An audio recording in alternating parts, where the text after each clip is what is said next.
Ukrainian officials say at least 14 people were killed.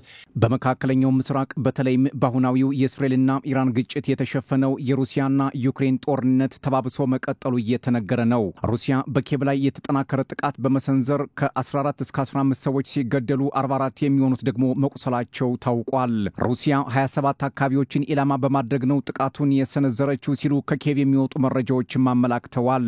ዩክሬን በምላሹም 150 የሰው አልባ አውሮፕላን ናዳ ሞስኮ ላይ አዝምባለች። የሩሲያ መከላከያ ሚኒስቴርም 147ቱን አክሽፌያለሁ ሲል መግለጫ ሰጥቷል። ዩክሬን በሩሲያ ግዛት ቤልጎሮድ፣ ኩርስክ፣ ብሪያንስክ፣ ቮሮኔዝ፣ ትቬር፣ ታምቦቭና ሞስኮን ጨምሮ 10 ግዛቶችን ደብድባለች ሲሉ የክሬምሊን ባለስልጣናት ተናግረዋል። ጠንካራ መከላከል ማድረጋቸውንም አስታውቀዋል። የዩክሬንን ጥቃት ተከትሎም በሞስኮ የሚገኙ ብዛት ያላቸው የአውሮፕላን ማረፊያዎች ተዘግተዋል። ዓለም ፊቱን ወደ መካከለኛው ምስራቅ ባዞረበት በአሁኑ ወቅት የሩሲያ ኃይል ይበልጥ መገስገሱን ዩክሬንም የሞት ሽረትና ታሪካዊ ገድል እየተጋደለች ነው ተብሏል። ሩሲያ በዩክሬን ላይ ባደረሰችው ትኩስ ጥቃት የትምህርት ተቋማትን ጨምሮ የተለያዩ መሰረተ ልማቶችን ማውደሟን የኪየቭ ባለስልጣናት መናገራቸውም ተዘግቧል። በኦዴሳ በጥቁር ባህርና በቸረኒቭ ግዛት ጥቃት መድረሱን አክለው ገልጸዋል። የኪየቭ ባለስልጣናት የዩክሬኑ ፕሬዝዳንት ቮሎዲሚር ዜሌንስኪ ጠላት ሩሲያ ከ440 በላይ ሰው አልባ አውሮፕላኖችንና 32 ሚሳኤሎችን በሀገራቸው ላይ ማዝነቧን ከመናገርም አልሸሸጉም። የኪየቭ ባለስልጣናት በዚህ ጥቃት ሩሲያን ከሰው የሩሲያ ጥቃት ጦርነቱን የማስቀጠል አዝማሚያ ያለው ነው ሲሉ ነቅፈውታል። የሩሲያ መከላከያ ሚኒስቴርም ሌሊቱን ከኪየቭ የተላኩ በርካታ ሰው አልባ አውሮፕላኖችን ማክሸፉን ገልጾ ለዚህ ምላሽ እንደሚሰጥም ይፋ አድርጓል። የሞስኮ ከንቲባ ሰርጌይ ሶቢያኒን በበኩላቸው 2 የዩክሬን ሰው አልባ አውሮፕላኖች ቀጥታ ኢላማቸው ሞስኮ እንደነበር አሳውቀዋል። የሩሲያን ጥቃት ተከትሎም የዩክሬን ባለስልጣናት ጉዳዩን ለማወሳሰብ እየሞከሩ ነው አስብሏቸዋል። የዩክሬን ውጭ ጉዳይ ሚኒስትር አንድሪ ሲቢሃም የሞስኮ ጥቃት ዶናልድ ትራምፕ ሰላም ለማምጣት ጥረት ያደረጉ ባሉበትና የቡድን 7 ሀገራት በካናዳ ተሰብስበው በሚመክሩበት ሰዓት ሆን ተብሎ ለማደናቀፍ የተደረገ የጠላት ሴራ ነው ሲሉ የሩሲያን ጥቃት ከኃያላኑ ጋር ለማጋጨት ተጠቅመውበታል ነው የተባለው። በሌላ በኩል የዩክሬኑ ፕሬዝዳንት ቮሎዲሚር ዜሌንስኪ ከኦስትሪያቻቸው አሌክሳንደር ቫንደር ብሌንና ከቻንስለር ክርስቲያን ስቶከር ጋር በኦስትሪያ በማዕድን ኃይል አቅርቦት እንዲሁም በሳይበር ጥቃት ዙሪያ መምከራቸው ተሰምቷል። የዜሌንስኪ ኦስትሪያ ጉብኝትም ከዚህ ያለፈ ወታደራዊና የገንዘብ እርዳታ ለማሰባሰብ እንደሆነ እንዲሁም ኦስትሪያ በሩሲያ ላይ እንድትነሳ ያለመ ውስጣዊ ስምምነት ለማድረግ ጠቋሚ ነው ሲሉ ተንታኞች እየተናገሩ ቢሆንም ኦስትሪያ ግን ከፈረንጆቹ 1955 ጀምሮ ከሁለቱም ወገን ነፃ እንደሆነች ይነገርላታል።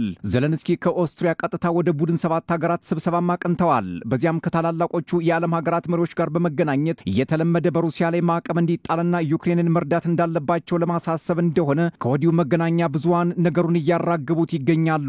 ዜሌንስኪ አሜሪካ ሰራሽ የጦር መሳሪያዎችን ለመጠቀም ከትራምፕ ጋር ለመምከር አስበው የነበረ ቢሆንም ትራምፕ ግን ባልታሰበ ሰዓትና በብርሃን ፍጥነት ስብሰባውን አቋርጠው ወደ ዋሽንግተን ተመልሰዋል።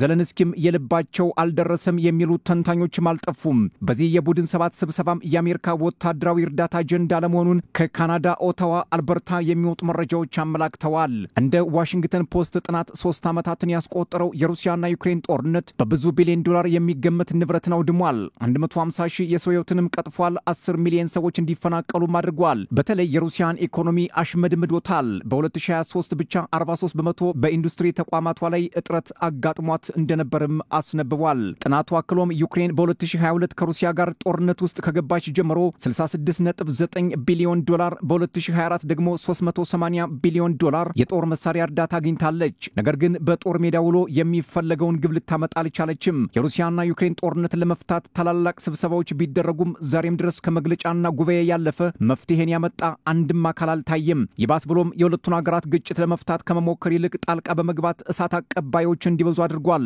ይህ የሩሲያና ዩክሬን ጦርነት በምስራቁ ጎራ ሰሜን ኮሪያን ጨምሮ ቻይና ከሩሲያ ጎን ሲሰለፉ፣ አሜሪካን ጨምሮ የአትላንቲክ ህብረት ሀገራት ከዩክሬን ጎን በመሰለፍ ጦርነቱ እንዳይበርድ ገፊ ምክንያት ሆነዋል ነው የሚባለው። በተደጋጋሚ ለሞስኮ አጋርነቷን እያሳየች የምትገኘው ሰሜን ኮሪያም ሞቴን ከሞስኮ ጋር ያድርገው በሚል መሐላ ወታደሮቿን እስከ መላክ መድረሷ አንዱ ማሳያ ነው። በተደጋጋሚም ዲፕሎማሲያዊ ውይይት ማድረጋቸውን ቀጥለውበታል ሞስኮና ፒዮንግያንግ። ዛሬ ላይ ዓለም አቀፍ መገናኛ ብዙሃን ይዘውት በወጡት መረጃ የሩሲያ ደህንነት ምክር ቤት ኃላፊ ሰርጌይ ሾይጉ በ3 ወራት ውስጥ ለሁለተኛ ጊዜ ወደ ሰሜን ኮሪያ አቅንተዋል። የሾይጉ ጉዞም ያልተገለጸ ግን ልዩ የሆነና ከፑቲን የተላከ አስቸኳይ መልእክት ለኪም ለማድረስ ነው ተብሏል። ይህ ልዩ መልእክት ግን ምን እንደሆነ ከክሬምሊን ባለስልጣናት ይህን ዜና እስካጠናቀርንበት ጊዜ ድረስ ዝርዝር ማብራሪያ አልተሰጠም። እንደ የፖለቲካ ተንታኞች ግምት ግን ሞስኮ አሁን ላይ ተደጋጋሚ ጉዞ ወደ ፒዮንግያንግ ማድረጓ አንድም ወታደራዊና የጦር መሳሪያ ለማግኘት አንድም ተገማች ባልሆነው የኮሪያ ልሳነ ምድር ላይ ያለውን አሰላለፍ ለመገምገም አንድም አሜሪካ ጃፓንና ደቡብ ኮሪያ በቀጠናው የሚያደርጉት ወታደራዊ ልምምድ ለሞስኮ ስጋት ሊሆን ስለሚችል በዚህ ቀጠና ያለችው ሰሜን ኮሪያ ጉዳዩን በሰጎን አይን እንድትመለከተው ለማሳሰብ አንድም የምዕራብ ሀገራት ለዩክሬን በገፍ የሚያደርጉት እርዳታ ለሞስኮ ስጋት ሊሆን ስለሚችል ኪም የቁርጥ ቀን ከመጣ መከታ ሆነው እንዲቆሙላቸው ለማድረግ አንድም ኔቶ ወደ ምስራቅ የሚስፋፋ ከሆነ ፒዮንግያንግ ከሩሲያ ጋር እንድትሰለፍ አንድም አሁን ላይ መካከለኛው ምስራቅን ወደ ውስብስብ መስመር ያስገባው የኢራንና የእስራኤል ጦርነት መቋጫው ስለማይታወቅ ነቅቶ ለመጠበቅና የሁለቱ ሀገራት ግንኙነት እንዳይላላ እንዲሁም የወዳጃቸውን ኢራንን ነገር ለመከታተል ያስችል ዘንድ የደህንነት ምክር ቤቱ ኃላፊ ተደጋጋሚ ጉዞ ማድረጋቸውን ይናገራሉ። ነገር ግን ይህ የፖለቲከኞች መላምት በይደር የሚታይ ነው የሚሆነው።